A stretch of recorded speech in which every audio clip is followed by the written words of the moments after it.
ደሟንም ውሻን የላሰው መጽሐፍ ቅዱስ ይናገራል። የሚያድን አምባ እግዚአብሔር ነው። የሀብት አምባም አያድንም፣ የዘመድ አምባም አያድንም፣ የጦር የሰረገላ አምባም አያድንም። አንድ ሰው ብዙ ቀን ክፉ ነገር አልደረሰበትም ማለት መጨረሻው ያምራል ማለት አይደለም። ጽዋው ሞልቶ እስኪፈስ እግዚአብሔር ሊታገስ ይችላል። ትዕግስቱን የፈጸመለትና ሰው በቸርነቱ መጠቅመጥ ያቃተው ዕለት ግን የፍርዱን ጽዋ ይቀዳዋል። የሚያድን አምባ እግዚአብሔር ነው። እግዚአብሔር አምባዬ ነው፣ ተጠግቼ የማልፍበት የሚያድን አምባዬ እግዚአብሔር ነው። ዘመድም ስልጣንም ወገንም የጓደኛ ብዛትም መሳሪያም አያድንም። የሚያድነው እግዚአብሔር ነው። በዚህ ነው ኃይሌ ወፀወኔ ብሎ ወመድኃኔ የጨመረበት። የሚያድን አምባዬ አምላኬ ረዳኤ ወትክል ቦቱ፣ ፈጣሪዬ እውነተኛ ረዳቴ ነውና እታመንበታለሁ። እውነተኛ ረዳቴ ነው ብሏል። እውነተኛ ረዳቴ ነው ሲል እውነተኛ ረዳት ማለት ምን ማለት ነው? እውነተኛ ረዳት ለምሳሌ አሁን ሰው እንጀራ አብልቶ እያበላ ብር የሰጠው ሰውዬ ቪዲዮ ይቀርጻል፣ ልብስ አልብሶ ቪዲዮ ይቀርጻል። አሁን ደግሞ በእነዚያ ሰዎች ላይም አትፍረዱ። እንደዚህ ስላችሁ አንድ ሰውዬ ነበር፣ የቅዱስ ዮሐንስ አፈወርቅ ልጅ እንዲህ ያለው፣ መምህር ሆይ ምጽዋት መመጽወት እወዳለሁ፣ ስመመጸውት ደግሞ ስመሰገን ደስ ይለኛል። ስለዚህ ውዳሴ ከንቱ ካለበት ጽድቁ አይጠቅመኝም ማለት ነው። ምጽዋቱን ልተወው ትላለህ ወይስ እንዴት ታላድርግ አለው።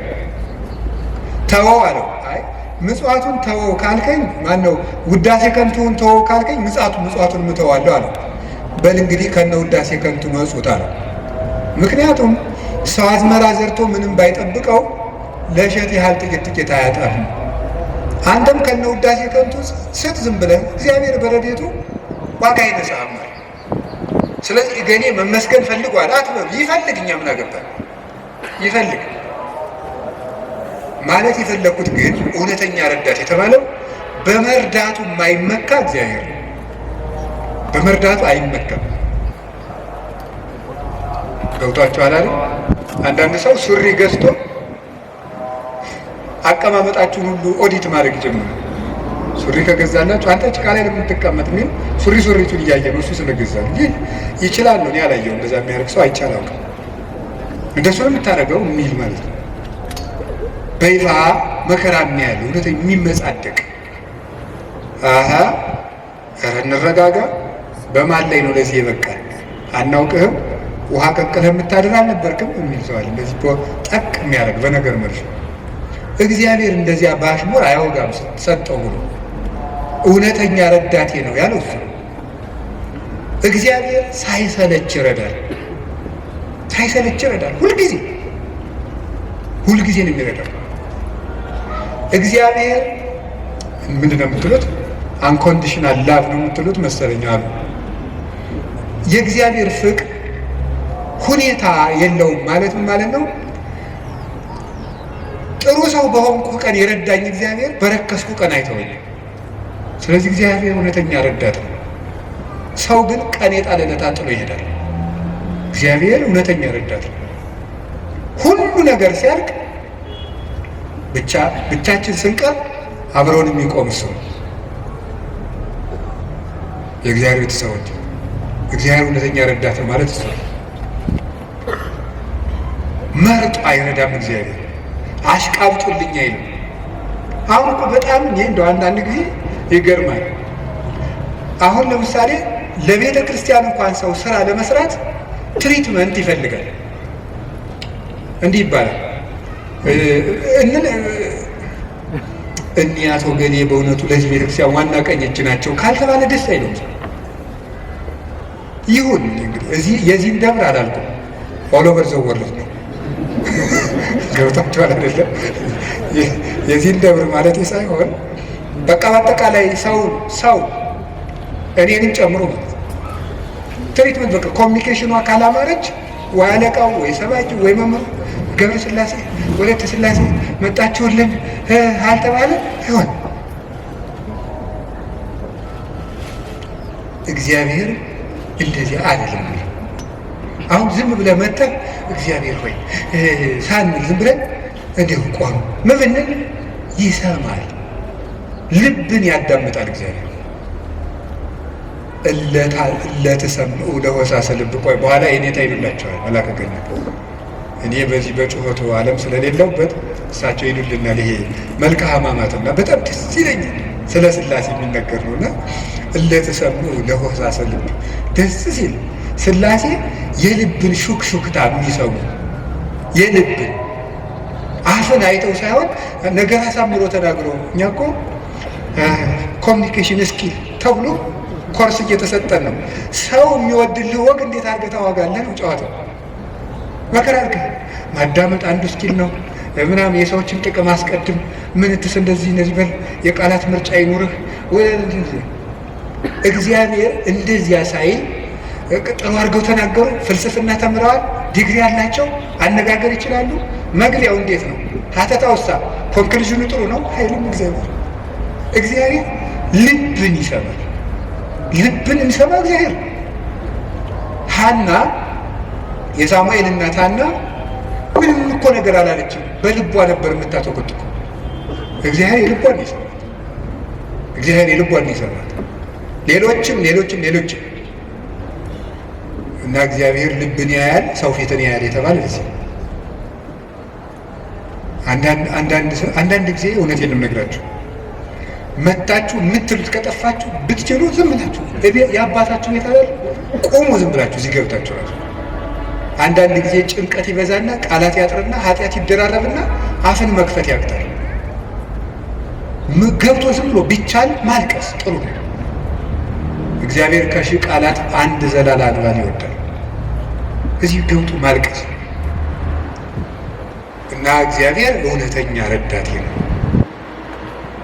ወረት የሌለው ትናንት ረድቶ ዛሬ ችል የማይል አፍ ላይ የሌለው በሌላ ፍቅር የማይወሰድ ወዳጅ የማይለውጥ ስንለወጥ የማይለወጥ አባት እግዚአብሔር ነው።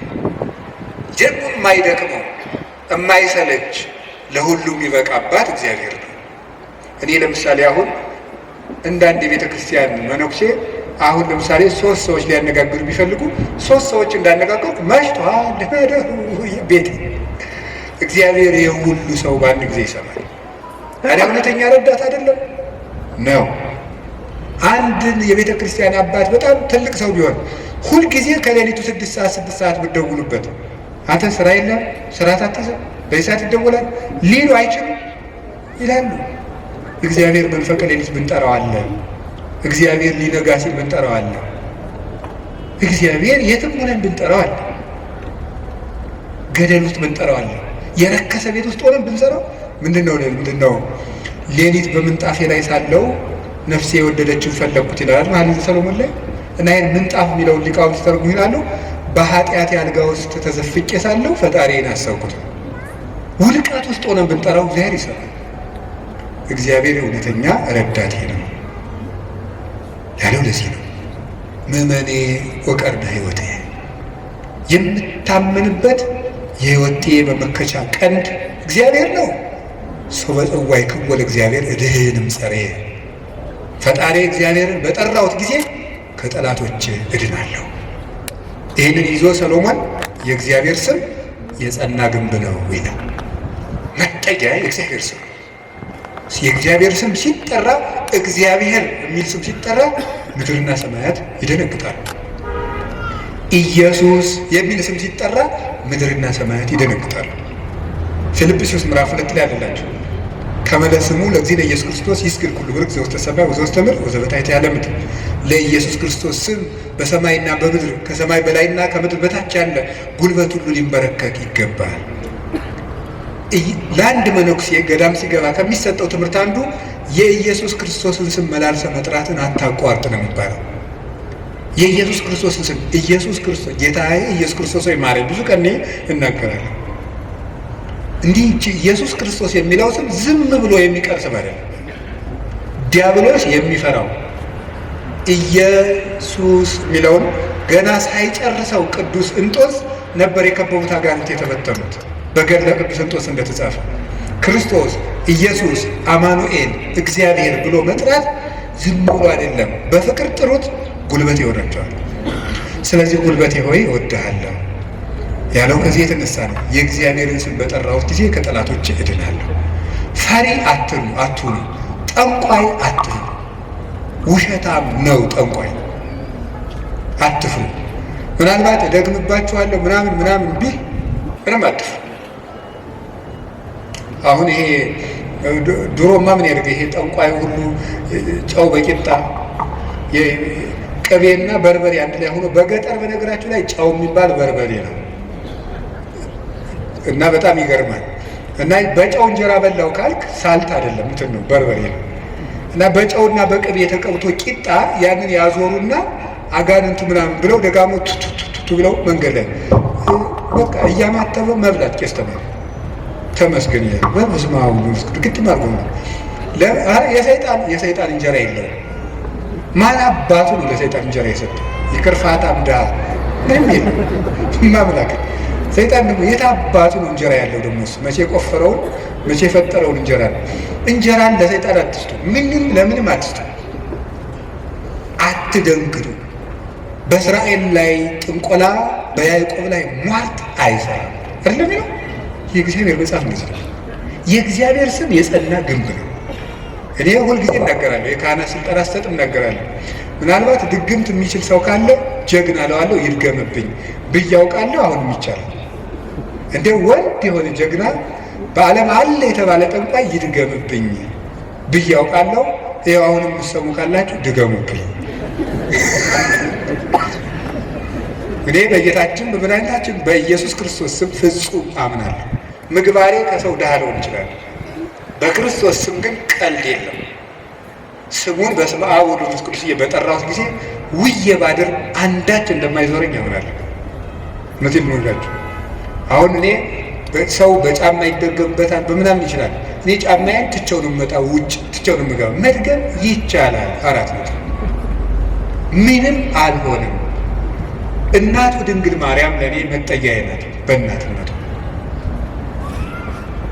ምንም ቢሆን ከእሷ አቅፍ እጠጋለሁ። እንደዚያ ከሆነ ደግሞ ምንም ሊሆን አልችልም።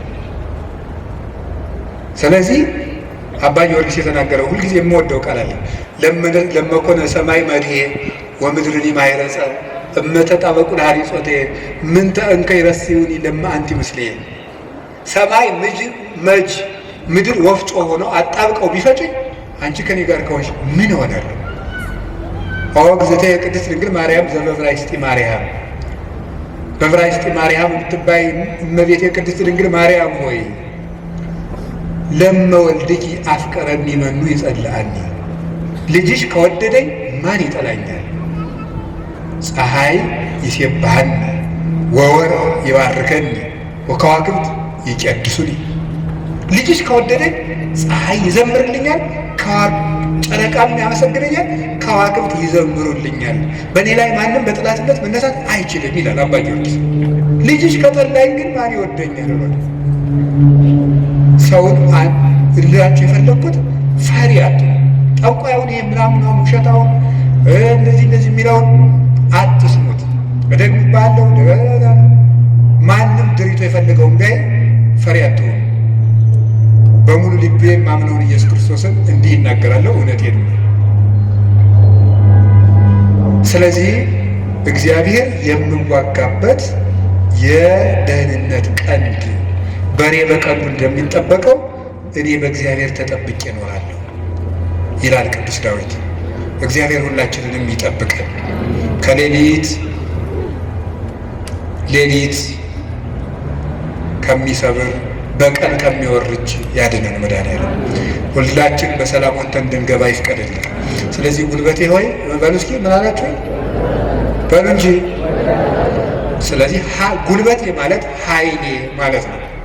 አሁን ትንሽ ነገር ስለዚህ ተናግሬ ትምህርቴን ለመቋጨት ልሞክር። ኃይል፣ በዚህ ዓለም ላይ ኃይል የሚባሉ ብዙ ነገሮች አሉ። የኤሌክትሪክ ኃይል አለ፣ የፊዚክስ ኃይል አለ፣ ሌላም ብዙ ኃይል አለ። እነዚያን ኃይሎች እዛው ትቻቸው፣ ግን በዚህ ደግሞ በማህበራዊ ኃይል በሚባለው ደግሞ ጥሩ ኃይሎች አሉ። እነሱ ኃይሎች ሶሻል ፓወርስ የሚባሉት እዛ ውስጥ ምን አለ? ለምሳሌ የመጀመሪያው እና አንዱ ኃይል የሚባለው የሞራል ፓወር የሚባል አለ።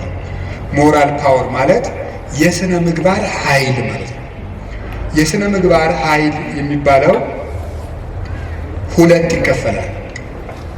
የመጀመሪያው አርአያነት ይባላል። አርአያነት ብዙ ከሚናገር አንድ ድርጊት ያለው ሰው ዓለምን ይመልሳል። እንግዲህ በዚህ በፔዳጎጂ ትምህርት አዲስ አበባ ዩኒቨርሲቲ ያሳተመው አንድ መጽሐፍ ላይ እኔም አንብቤያለሁ። ሰዎች በመማር ማስተማር ሂደት ውስጥ መጀመሪያ የሚያስታውሱት ያዩትን ነው። መጀመሪያ ያዩትን ነው። መስማት መጨረሻ ላይ ነው። ወይም በተግባር አራቱን ባስቀምጠላችሁ ሰው የሚያስታውሰው መጀመሪያ ያደረገውን ነው፣ ቀጥሎ የተናገረውን ነው፣ ሶስተኛ ያየውን ነው፣ አራተኛ የመጨረሻ ደረጃ የሚወጣው ሰው የሚያስታውሰው የሰማውን ነው። ከዝቅተኛ ወደ ከፍተኛ በወስዳችሁ ደግሞ ሰው የሚያስታውሰው የሰማው ነው። በዝቅተኛ ደረጃ የሚያስታውሰው የሰማው ነው። ቀጥሎ ከሰማው ይልቅ ያየውን አይረሳም። ካየው ይልቅ የተናገረውን አይረሳም። ከተናገረው ይልቅ ያደረገውን አይረሳም የሰው ልጅ። ስለዚህ ሰውን ብዙ ከምትነግረው አሳየውን። አርአያነት ገዢ ነው እና በዓለም ላይ ትልቅ ተጽዕኖ አሳዳሪ ሀያላን ሰዎች የሚባሉት የሚያደርጉ ሰዎች ናቸው። በአርአያነት የሚያደርጉ የሚያስገድዱ ሰዎች ለጥቂት ቀን ሰው ፈርቶ ያገለግላቸዋል። አርአያ የሚሆኑ ሰዎች ግን የሰውን ልብ ሳይዋጉ ይገዛሉ ይባላል። አርአያ የሚሆኑ ሰዎች ዓለሙ ሁሉ ለምሳሌ አንድ ነገር ንገራቸው። ቅዱስ እንጦንስን ታውቁታላችሁ አይደል? ቅዱስ እንጦንስ ግብፅ ሲገባ አንድ መነኩሴ ነው። አሁን በኢትዮጵያ ብቻ ስንት አንድ 2000 3000 ገዳማት አይኖር? ኢትዮጵያ ብቻ ለምሳሌ እኔ የምኖርበት ገዳም ብቻ 300 መነኩሴ አለ። ስለዚህ ምን ማለት ነው ተመልከታችሁ። አንድ እንጦንስ አልተዋጋም። የፈላስፎች የንግግር ጥበብ የለውም። ስብከት አልሰበከም። በኑሮው ግን የግሪክ ፈላስፎችን ሁሉ ወደ በረሃ እየጠራ መነኩሴ ያደረጋቸው። የአርአያነት ኃይል ከንግግር ኃይልም ከጦርነት ኃይልም ይበልጣል ይባላል። በዛውም እንግዲህ ቢሮ የምትሰሩ ሰዎች ካላችሁ ሰውን ከምትቀጡት ይልቅ አርአያ ብትሆኑት ሰው ሁሉ ይገዛላችኋል። ሰዓት የማታከብሪ ወዮልሽ፣ ሰዓት የማታከብር ወዮልህ ከማለት እርስዎ ሰዓት ቢያከብሩ ሰው ሁሉ ሰዓት ያከብራል እንደ ማለት ያለ ነው። አንድ ሁለተኛ ደግሞ ሪኒዋል ፓወር የሚባለው የመታደስ ኃይል ነው፣ ወይም የንስሐ ኃይል የሚባለው ንስሐ ገብቶ የመለወጥ ኃይል። ከክፋት የተመለሱ ሰዎች በዓለም ላይ ተጽዕኖ የማሳደር ኃይል አላቸው። ለምሳሌ ቅዱስ ጳውሎስ ምንድን ነው የሚለው? ዘአነ ቀዳሚ ሆሙ ለኃጥአን አይደል የሚለው? እኔ መጀመሪያቸው የምሆን ኃጥአንን ከኔ ጀምሮ የእግዚአብሔር ፈቃድ ለሰዎች ሁሉ እንዲድኑ ነው ነበር ያለው። ስለዚህ ንስሐ የገቡ ሰዎች በዓለም ላይ ተጽዕኖ ይፈጥራሉ። ቅዱስ ጳውሎስ የመጀመሪያው፣ ቅዱስ ጴጥሮስ፣ ማርያም ግብፃዊት፣ ሙሴ ጸሊም የግብፅ ገዳማትን በሙሉ መዓዛው በሙሉ ያወዳል። ቅዱስ ዳዊት የንስሐ ሰው ነው። ሰሎሞን የንስሐ ሰው ነው። ንስሐ የገቡ ሰዎች ኃይል አላቸው። እግዚአብሔር እንዲያውም እንደተነሳ ያህል የሚወደው የለም። በሉቃስ ወንጌል ምዕራፍ 15 እንደተጻፈ ካልበደሉ ጻድቃን ከ99 ነገደ መላእክት ይልቅ ንስሐ በሚገባ አንድ ኃጢአተኛ በሰማይ መላእክት ደስታ ይደረጋል ተብሎ እንደተጻፈ። ስለዚህ ንስሐ ኃይል አለው። አሁን ቅዱስ ዳዊት እግዚአብሔር ኃይሌ ነው ሲለው ስነ ምግባር ብሰራ ስነ ምግባር እንድትሰራ የረዳኸኝ አንተ ነህ ማለት ነው። ጥሩ ነገር ሰርቼ ከሆነ ያለ አንተ ጥሩ መሆን አልቻልኩም ማለት ነው። ጥሩ መሆንም የሚገኘው በእግዚአብሔር ነው። እግዚአብሔር ከተማን ካልጠበቀ ጠባቂዎች በከንቱ ይደክማሉ። እግዚአብሔር ቤትን ካልሰራ ሰራተኞች በከንቱ ይደክማሉ የሚለው ሲተረጎም አባቶቻችን ሲተረጉሙት ቤትን ካልሰራ ሰራተኞች በከንቱ ይደክማሉ የሚለው ሲተረጉሙት እግዚአብሔር ምግባረ ቤትን ካልሰራ፣ እግዚአብሔር ሀገረ ምግባርን ካልሰራ፣ እግዚአብሔር ሰውነትን ካልጠበቀ በንጽህናው ሰው መጠበቅ አይችልም። በገዛ ራሱ ሰው ራሱን መጠበቅ አይችልም እግዚአብሔር ካልጠበቀ። ስለዚህ መልካም ለመሆኔም አንተው ነህ ማለት ነው። ጥሩ ሰው መሆን የቻልኩት አንተ ረድተኸኝ ነው ማለት ነው። በንስሐ እንድነሳ ያበቃኸኝም አንተ ነህ። ከወደቅኩበት ጉድጓድ አውጥተህ ግን ሰው አድርገህ በሰው መሀል ያቆምከኝ አንተ ነህ ሲል የንስሐን ኃይል አንስቶ ተናገረ። ከቃሉ ጋር ናችሁ? ከቃሉ ጋር ናችሁ? እግዚአብሔር ከሁላችን ጋር ይሁን። ብዙ ንስሐ የገቡ አጣ እንግዲህ የዮሐንስ ወንጌል ምዕራፍ 12 ላይ ያቺ ሽቶ የቀባችው ሴት አለች አለ የሽቶ መዓዛ ቤቱን ሞላው ይላል። በጣም ሁልጊዜ ዓይኔን የሚስበኝ ንባብ ነው። የሽቶ መዓዛ ቤቱን ሞላ ይላል።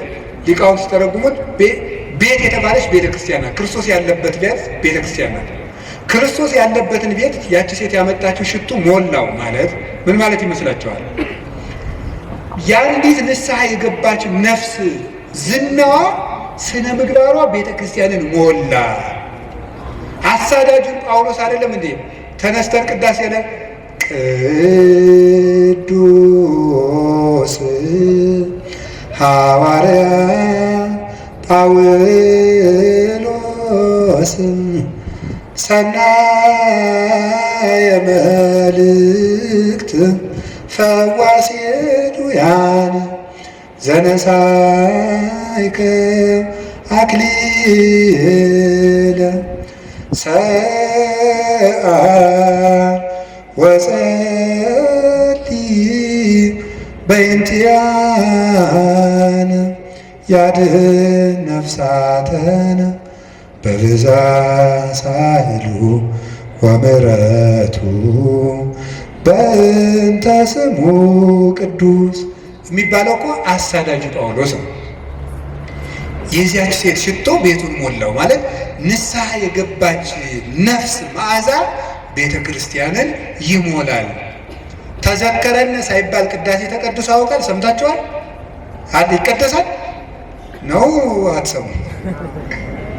ተዘከረን ሳይባል ቅዳሴ ያልቃል። ስለዚህ የዚህ ወንበዴ መዓዛ ቤተ ክርስቲያንን አልሞላትም? ሞልቷታል፣ ሞልቷታል። በቀኝ በከመ ተዘከርኮ ለፈያታዊ ዘየማን በቀኝ የተሰቀለውን ወንበዴ እንዳሰብከው እኔንም አስበኝ። ሁልጊዜ የዚህ ወንበዴ መዓዛ ቤተ ክርስቲያንን ሞላት ክርስቶስን ስለለበሰ።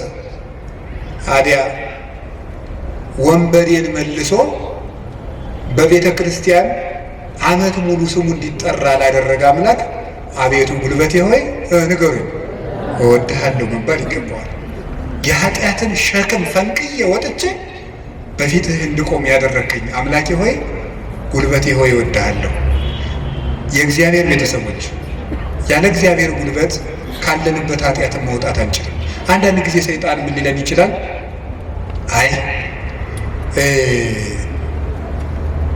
እንዲሆኜ ረክሼ ቤተክርስቲያን አልሄድም፣ እንዲሆኜ ረክሼ የጸሎት መጽሐፌን አልነካውም፣ እንዲህ ባረኩበት እጄ እንዲህ በልጎ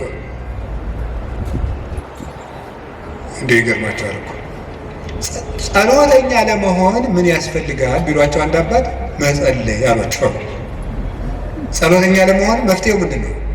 ንገሩኝ እንጂ መጸለይ ነው። ወደ እግዚአብሔር ቤት ለመምጣት መፍትሄው ምንድን ነው? ወደ እግዚአብሔር ቤት መምጣት ብሎ እንጂ ንገሩኝ እንጂ ወደ እግዚአብሔር ቤት ለመምጣት መፍትሄው ምንድን ነው? ጥሩ ሰው ለመሆን መፍትሄው ምንድን ነው? ከነ ክፋታችን መምጣት። ምክንያቱ ሳ የዮሐንስ ወንጌል ምዕራፍ 7 ላይ ጌታ ምን ብሎ ነግሮናል? እኔ ውሃ ነኝ። እስኪ ውሃ በሉ። የተጠማ ቢኖር ወደ እኔ ይምጣ ሲል እኔ ምንድን ነኝ ማለቱ ነው። ስለዚህ ወደ ወንዝ የሚሄድ ንጹህ ሰው ነው ያደፈ ሰው ነው? ነገሩ ያደፈ ሰው ነው። እንዲያውም ካደፍን ነው ቤተክርስቲያን መምጣት ያለብን። ልንነጻ ነው የምንመጣው። ውሃ የሚቀዳ የተጠማ ሰው ነው? የጠጥቶ የጨረሰ ሰው ነው? የተጠማ ሰው ነው። እንግዲያውስ ክርስቶስ ለእኛ ለተጠማ ነው ያስፈልጋል። ለደረቀ ዛፍ ውሃ እንደምናጠጣው እንዳይደርቅ እንደምናጠጣው ደረቅ ለሆነችው በረሃ ለሆነችው ነፍሳችን የሕይወት ውሃ ክርስቶስ ያስፈልገናል። ፍሬ ቢስ ለሆነው ቅጠል ብቻ ለሆነው ሰውነታችን የሕይወት ውሃ ክርስቶስ ያስፈልገናል። መምጣት የሚያስፈልገን ለእኛ ነው። ጉልበቴ ሆይ እወድሃለሁ የምንለው በእግዚአብሔር ጉልበት እንጂ ሰው በጥረቱ ብቻ ከኃጢአት ሊወጣ አይችልም። ምዕመናን እንደዛ ነው የምነግራችሁ። ክርስቶስ ካልጠራን በቀር እውርነታችን አይለቀንም። ማርያም መግደላዊት እኮ ጥርጥሩ እንደያዛት እንዲሁ አትክልተኞች ወስደውት ይሆን እያለች በኋላዋ ማርያም ብሎ ድምፁን ሲያሰማት ነው ፊቷ የበራላት። መድኃኔዓለም ሲጠራን ነው ልባችን የሚበራው። እንዲጠራን ደግሞ ሁልጊዜ መምጣት አለብን። እሱ ጉልበት ሲወጠን ነው የሚወጣው። ቅዱስ ጴጥሮስ ወደ ውሃው ሲሰጥም አቤቱ እንዳልሰጥም አድነኝ አለው። ጌታ እጁን ሲልክለት ምዝዝ ብሎ ወጣ። ካለንበት ጉድጓድ የምንወጣው እግዚአብሔር ጉልበት ሲሆን ነው። ጉልበቴ ሆይ እወድሃለሁ የምንለው ከዚህ የተነሳ ነው። የእውቀት ኃይል የሚባል አለ። እስቲ የእውቀት ኃይል በሉ ንገሩኝ እንጂ። ስለዚህ ቅድስና ለሰሩት ለእነ አቡነ ገብረ መንፈስ ቅዱስ ጉልበታቸው ማን ነው? ንገሩኝ እንጂ።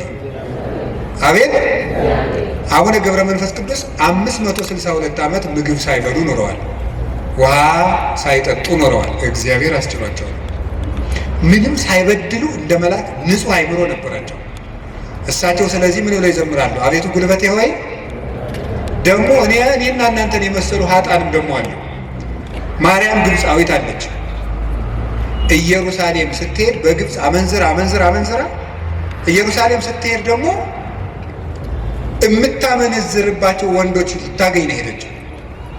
ሰዎች ኢየሩሳሌም ሊሳለሙ ሲሄዱ መርከብ ውስጥ መሳፈሪያ ሳንቲም አልያዝኩም፣ ክፈይ፣ አልከፍልም፣ እኔ ከፍላለሁ እንዴ ከፈለግ ከኔ ጋር ተኛ እያለች ሰውነቷን ለመርከብ ዋጋ የምትሸጥ ሰው ነበረች። እሷ ሰው ሁሉ ወደ መቅደሱ ሲገባ ደጅ ላይ ያለ ስዕል ግን እሷን ይገፋት ጀመር በኃይል። ቆማ ስታለቅስ የእመቤታችን ስዕል አየቻት። ወደ መሐሪው ልጅሽ ንገሪልኝ አለች። ከዚያ በኋላ እንድትገባ ተፈቀደላት። ወደ ዮርዳኖስ ማዶ ሂጂ፣ በዚያም ለነፍስሽ ረፍት ታገኛለች። ሄደች። ቤተ መቅደስ ውስጥ ቤተክርስቲያን ለመግባት ቅጥሩን ለመግባት ጉልበት ያልነበራት ግብፃዊቷ ዘማዊቷ ማርያም ክርስቶስ በምሕረት እጁ ከነካት በኋላ ግን ምን ሆነ? ቅዱስ ዞሲማስ ሲሄድ ከመሬት አንድ ክንድ ቆማ ስትጸልይ ነው ያገኛል። እንደዚች ያለችው ኃጥአንም አቤቱ ጉልበቴ ሆይ እወድሃለሁ። አገርን ከማሸነፍ ልማድን ማሸነፍ ይበልጣል። ክፋትን ቆርጦ መጣል ከባድ ነው። ሰንሰለትስ ወይ ቆርጠው ይጥሉታል፣ ወይ ፈልቅቀው ይጥሉታል፣ ወይም ደግሞ ያሰሩ ሰዎች ተመልሰው በሌላ ቀን ይፈቱታል። የኃጢአት ሰንሰለትን ግን እግዚአብሔር ካልረዳን መፍታት አይቻልም። እና ለዚህ ነው ቅዱስ ዳዊት ጉልበቴ ሆይ እወድሃለሁ ያለው። ለንስሐም ጉልበታችን እግዚአብሔር ነው፣ ለንጽህናም ጉልበታችን እግዚአብሔር ነው፣ ለእውቀትም ጉልበት እግዚአብሔር ነው። የእውቀት ኃይል የሚባለው እሱ ነው። እውቀት ባዶውን ሲነገር ኃይል የለውም። አንዳንድ ጊዜ ይህንን እኔም አስባለሁ። እውነት ለመናገር መቼስ ተያይዘን ከምንጠፋ አንዳችን ተናጋሪ አንዳችን ሰብያን እንተጋገዝ ተብሎ ነው እንጂ እውነት ለመናገር እኔን የመሰለ ሰው እዚህ ቁሞ መስበክ አልነበረበትም። መስበክ ያለባቸው እንደነ ቅዱስ ዮሐንስ አፈወርቅ ያሉ ቅዱሳን መምህራን ነበሩ። ፍጹም አባት ነበር መስበክ የነበረበት።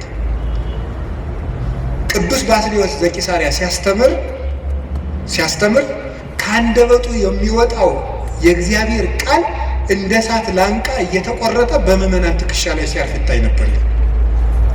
ቃሉ ከመነገሩ የሰሚዎቹ መለወጥ ይቀድማል። ይህ የእውቀት ኃይል ነው። እውቀት ኃይል የሚያገኘው አብዝተው ስላጠኑት ብቻ ሳይሆን እግዚአብሔር አብሮ ሲቆም ነው። እና እውነት የምንገራችሁ አብዝታችሁ ጸልዩልን፣ ቆመን እንዳናበላሽ እንዳንጠፋ ነው። የምንናገረው ኃይልም እየመጣ በእናንተ ላይ እንዲለውጥ ብቻችን እንዳንቆም እግዚአብሔር አብሮን እንዲቆም የእውቀት ኃይል የሚባለው እሱ ነው። ቅዱስ ጎርጎርዮስ ዘኑሲስ የኑሲሱ ጳጳስ ጎርጎርዮስ ሀገረ ስብከት ላይ ሲመደብ ጥቂት